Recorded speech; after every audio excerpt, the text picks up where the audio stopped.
Okay, so this is Zuron for Terrible Damage, bringing you a PvT on Cloud Kingdom in the upper right. We'll get right into it with our red Zerg player, NLBrowncoat, and in the bottom left, a blue Protoss, Watcha. So we have the GLHF thrown out there from NLBrowncoat. We'll see what goes on in this match. We are on Cloud Kingdom, so only two spawn positions, one in the upper right, one in the bottom left. A lot of action will center around this third base area, often because it is rather difficult to get up through this choke point at the natural, even after those rocks are destroyed. So you're going to want to try and exploit there being a bit of a distance over there at the third. So we have a 9 scout going for the Protoss player right after that pylon. While this is going on, we have our Zerg player NLBrowncoat throwing out some taunts and some poorly spelled StarCraft 2 lingo. Okay, so now we have the Zerg scout going out at 13, it looks like. Yep, that's not for a hatch because that would have been very poorly timed for a hatch.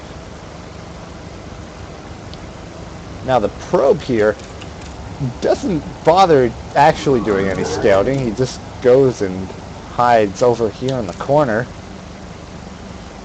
So presumably he'll use that later for a proxy, but it's really weird to have that out so early at the 9 after 9 supply. That's sacrificing much more economy than you'd think you'd need. Now we're actually seeing hatch first out of the Zerg player, seeing that there's actually not going to be a forge first. So he looks pretty safe right now. Now I believe this is platinum level play that we are watching here. So you can see a bit more variety. Still no pool. Very late, 17 spawning pool. This drone just going to hang out over here, and if we look at the vision, not within view of the Protoss, so it doesn't seem like he's aware of it. Cyber's core going to be transferring up soon. We do have the proxy pylon over here. Now if we were thinking it was going to be a 4-gate, we're not going to see that straight up Stalker Zealot 4-gate, as it looks like we've had we're having that second gas up. Normally you only have one gas if you're going in for that straight up classic hardcore 4-gate. And now we're having a proxy robo. So that is interesting. I guess he'll be rallying in Immortals from there. That's my best guess. That's interesting. I'm not sure how much benefit there is compared to the risk of leaving this out in the middle of nowhere, but let's see how that plays out. We do have the full wall off from the Protoss player. He is getting a Stalker out. In the meantime, we do have a spine going down. We got the natural up. That spawning pool is done, and gas from the Zerg, just a single gas. He has over 100 gas now, so I'd be expecting that speed to be starting any time now. We've got good Overlord spread here from our Zerg player. We've got one right over at the high ground here. We've got one going into the third. However, we don't have what the Zerg could use as a poke in here to see if there actually is a natural. You can't actually tell with the vision from this Overlord if the natural were actually being taken. And we do have an Immortal being built, so we are having proxy Immortals here on Cloud Kingdom. Now, there is the danger here with Metabolic Boost coming out. If that is out in time and he decides to warp in anything at home at all, if he walks across the map, he can be caught out because his forces will be split. Also, if this were scouted right now, that would be absolute disaster because one Immortal on its own against Zerglings will not do very well. We're having a wall here, kind of like he's playing against Hellions. That's an interesting wall off there. the extra spine crawlers here will be a lot of help, but I'm not sure about creating the choke point. That's not going to help him very much when he wants to, if he's going to be using Zerglings for defense, and right now that is all the tech that our Zerg player has. Here we do have the Stalker and Zealot moving out across the map. The Zerg player will see this moving out. Not going to move that Zergling though, just going to lose that. We do have 2 Immortals finished up here in the upper left, and now getting a Warp Prism. So is he going to ferry the Immortals into the main? Interesting. We do have 5 gates. 5 gates in the main along with a Robo. Not sure about this. Might be a bit much production, but you know, the little extra production, you shouldn't be overly critical about having too much production, because you can that can help with macro. But oh, those 2 get taken out for free. That was a bit risky to be doing when you already saw him moving across the map. But about the extra production, if you're going to have that, then you don't have to be as perfect on all your warp ins to spend everything. But we do have the warp in on the high ground, along with the drop of the Immortals, going to be trying to focus down this main hatch, and it's going to go down. There's nothing that a Zerg player can do, but he does put the layer at his natural, so he does have that going for him. Nothing in terms of tech going on back at home, not expanding. This is very all in, but at this point he's done enough damage that he may be able to turn around and continue into a macro game after this. Looks like the Zerg player is going to clean this up, but the warping is going to help finish this off. We just have 4 Zerglings. He's going to have a lot of trouble with production with only the 1 hatch, but it looks like the Protoss player is going to get right on out of there with all the queens there. They could have focused down that Warp Prism. So if we look at the state of the game as it is right now, 28 probes to 24 drones, both on 1 base, but the Protoss is just expanding now. His Robotech is out here in the middle of nowhere. So it's not as bad as it could be for the Zerg. It's not awful. I don't believe the Protoss player actually knows about this layer. No, he does not. Now going to spot this Overlord and pick it off at the natural, so that will be a bit of a pain for the Zerg, not knowing what is going on. So we do have spine crawlers going on at the back to try and protect against any further drops in the future from that Warp Prism. Still unaware of this robotics facility proxied over near the 3rd. An interesting 3rd location here from the Zerg player. That is more forward towards the Protoss base. Normally you see this 3rd taken, but yeah, I could see this. It's not all that far out of the way. Here comes the Warp Prism around, though. Still has those Warp Prisms in it. Those Immortals in the Warp Prism. So he's going to drop here and try and focus down this hatch. In the meantime, we have both a Spire and a Robo Bay going up. Looks like this is going to have to be canceled. And it is. And he gets up and out of there. So doing good work in this game with those Immortals. Not sure it was necessary to actually proxy those, but it's getting the job done so far. A lot spent on spines in this game. So while that helps in the 2-base defense, it doesn't help much, as we see when he tries to take his 3rd. Right now we just have the Forge finished here for the Protoss, starting on that +1 attack.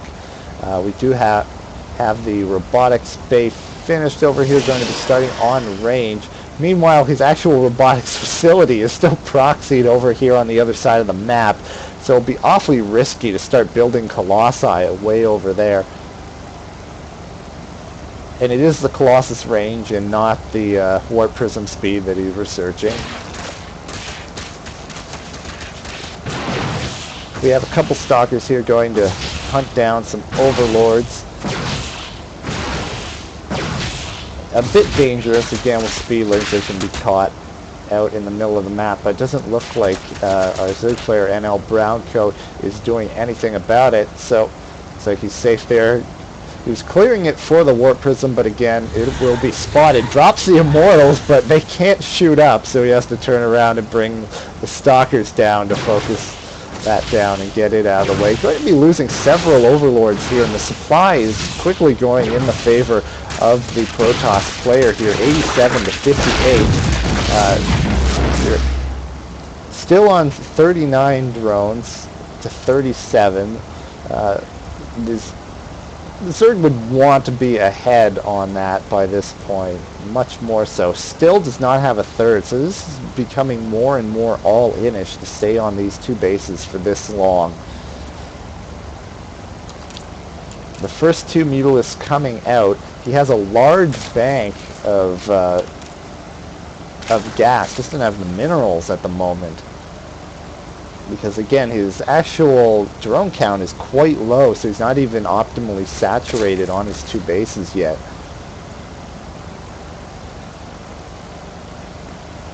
But the Protoss is going for Robotech, so these mutas could be good, but he does now have that Twilight Council finished, so he'll be able to get Blink once he catches wind of the Mutalisks. If we look here, he still doesn't know anything about the tech of the Zerg. But here come the first 6 mutas across the map. Surprising we're not seeing more being built. I mean, there's a lot of larvae. There we go. 24 lings. I'm not sure what the 24 lings are for. Oh, the mutas get the Warp Prism, but he needs to get out of there. Loses one muta. Could have gotten out there a little earlier, but not bad. Gets the Warp Prism. Doesn't get any Immortals, though. A warping of Stalkers. No, he's not paying enough attention to these mutas, but fortunately none focus down, so he gets out with all of them.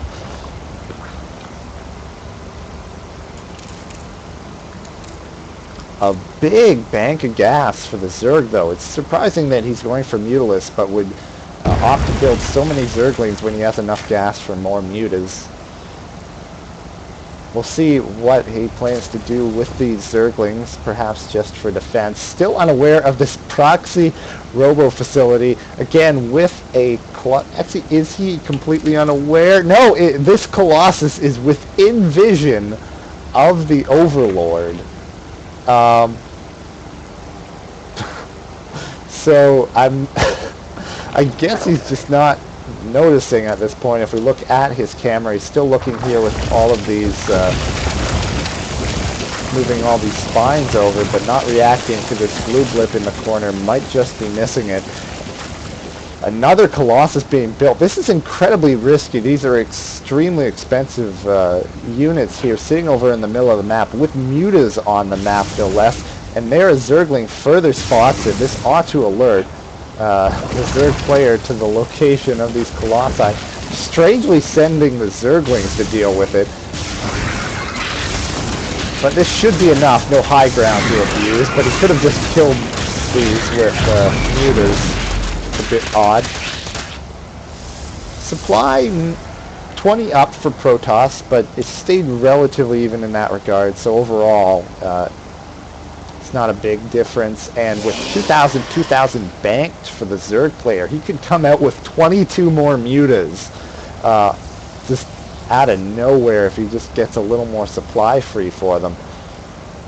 But he is building the infestation pit. I would like to see some spending of these resources. He has the larva, so he could actually have quite the supply lead right now. The Protoss is now finally securing his third. The third is now up and running for the Zerg. In terms of drones, it is 60 to 47 at this point. So the Zerg player is feeling more comfortable getting the infestation pit up. Got 3 bases, 60 drones, getting there, but he does want to keep a leg up and is getting that 4th base. That it's good, seeing as how the Protoss is taking his 3rd at this point. But there is quite the large army sitting there. If we actually look at the army supply, it is very much in favor of the Protoss player here. Watcha sitting on almost double the army supply right now. And largely that's because of this 3,000 bank. If this, if we saw Watcha move out at any point here, he could just walk right over him quite quickly. I'm not sure he'd be able to have enough out to not sustain a lot of damage. But it's looking better and better for the Zerg the longer we see Watcha wait here. Having some long distance mining here. That's not really necessary considering we don't have great saturation here at the third, or even full saturation at the natural, but not too big of a deal when you're seeing on so many minerals and gas. You did get in a round of drones there, at least spending some of it. He can't. Oh, that is unfortunate. It was in the middle of maybe 60 to 70% done, that air upgrade, but cancels it because he needed to morph the Greater Spire. Not very well timed there. So going to be set back quite a bit in terms of the upgrades for the air, but he will be having that Greater Spire on the way, along with 8 Corruptors. But here comes the move out from the Protoss player. It'll be interesting to see, will this be in time? It's a race against the clock at this point. He does not have any Stargate fleet beacon, not even started in that tech. He does have Blink and Charge. No Colossi with this push though, because he did lose that robotics facility. But the run by from the Zerglings right into the main, but being drawn into the fire of the cannon. So these Zerglings at the natural not doing a whole lot, but they do run into the main, going to pick off the cannons there, and once this cannon is down, they'll be able to do free reign on the production. But in the meantime, we have the Protoss army moving into the natural. The Greatest Spire is not finished yet. The Greatest Spire just finishes now, so we see the morph in of 12 Broodlords. If we look at the Protoss vision, he has not seen them, so he doesn't know about them. No Warpins coming here to take care of these Zerglings. There we go. But he's moving out down to the natural with them.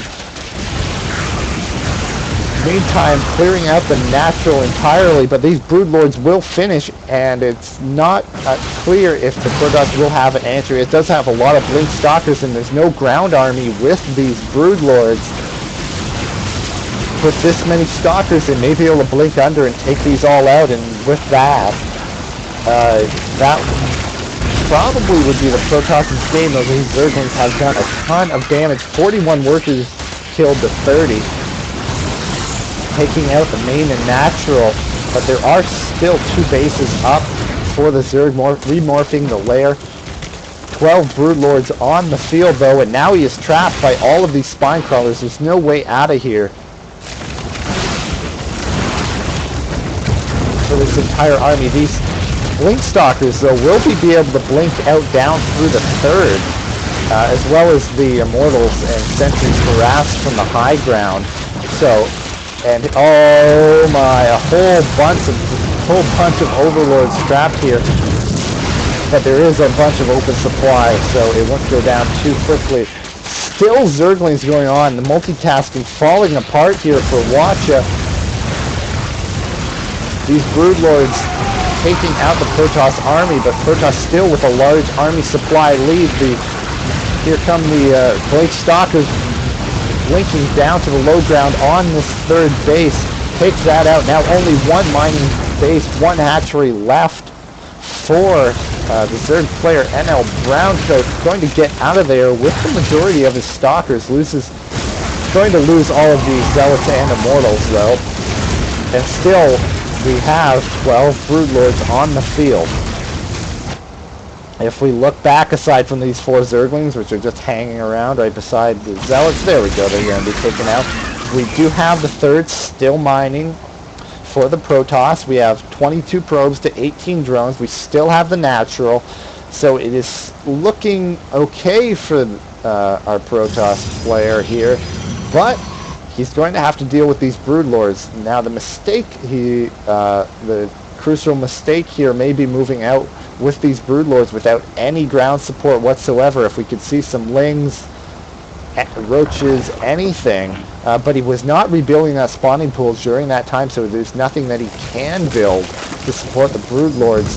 And this could be problematic if he can get a good blink in and take out the majority of these Brood Lords. I'm not sure what he can do, but now laying siege to this third base, coming in at an angle, doesn't need to bring the Zealots along with them, though they can take damage for the Broodlings, so that actually will probably help quite a bit. Going to focus down these Brood Lords. Only 7 left now, but the Stalker count dwindling, warping in 2 more Stalkers. A lot of resources banked for both players, but not enough production for either of them.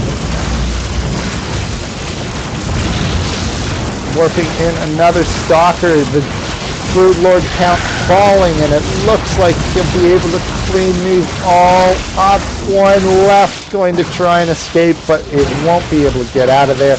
And that Brood Lord will fall. Supply 47 to 24 at the 29-minute mark. And this is still not over. We do have hatchery rebuilt for NLBrowncoat. We have this mining base over here, and we have a ridiculous bank of 3,000. So I think if NLBrowncoat could get the larva. Right now he only has 6. If he had 30 larvae right now to build 30 Mutalisks, I think he could take this game right now. But as it is, he does not. He does have the Spire rebuilt, but he needs the larva. The difficult thing here is reading your opponent's situation. Very low on minerals, low on production, building some more production, but doesn't really have the minerals to support that right now. Again, he has just 29 probes. He does have the 2 mining bases, but here comes the push out, and right now there's nothing here but spine crawlers, but that still may be enough. However, these are 3-2 Stalkers. Looks like he's going to back out of there. There's too many spines. Are there any queens on the field? There are no queens on the field right now. 4 infestors. I don't like the choice of going into infestors at this point. We have a low econ game going straight into lair, so he's going straight back to Brood Lords. And in such a low econ situation, I don't really like that choice. I would have liked to see him use that huge bank of his to try and end the game. But defensively, he could use, it's very hard to attack into broods and spines, so he could try and move back into a macro game in response to the situation. However, in the meantime, we have another base going up for the Protoss player, so it looks like they're both going to try and macro up again as they both go back into 3 base.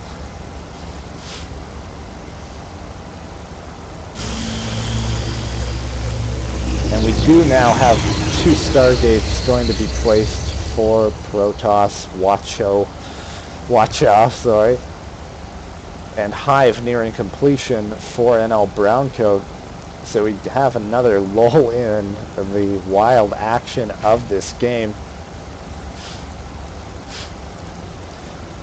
Can only assume that he's going to immediately morph this Spire into another greater Spire as the Hive completes. It does complete if we look at NLBrowncoat's vision, just spreading some creep at present. 2 queens now being built, and just killing that creep tumor there. Wow, a whole bunch of infestors, up to 11 now, and 13 total. Yep, there's 2 more added in now. 13 infestors now morphing the greater Spire. He's got himself back up to 44 drones in the meantime. The Protoss at 38 probes. And the supply evening out. Thanks to that large bank of the Zerg player, the supply deficit has been disappearing as he slowly spends that money. Now, Void Rays are coming out. However, there are quite a lot of infestors on the field. However, nothing else. There's no other support for them until we see Brood Lords on the field and Corruptors. So we'll see what that does. We have a Zergling moving in, going to scout the what is now the 3rd base for the Protoss. Oh, just gonna let that one probe there live, and that gets picked off. So the scouting information there important.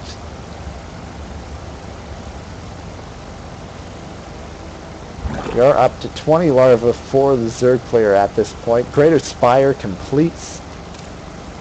9 Corruptors on the way, along with 3/3 for his melee units.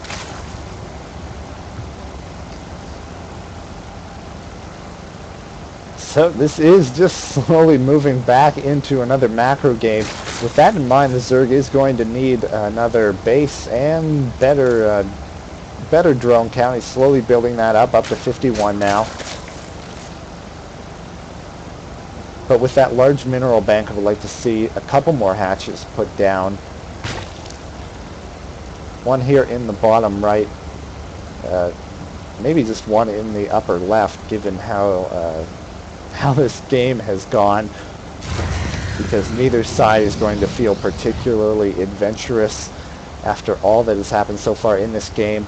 Large bank building up for the Zerg again, though, 3,200, and there we go. We're morphing a bunch of Broodlords. This is a very dangerous place to be morphing these Broodlords.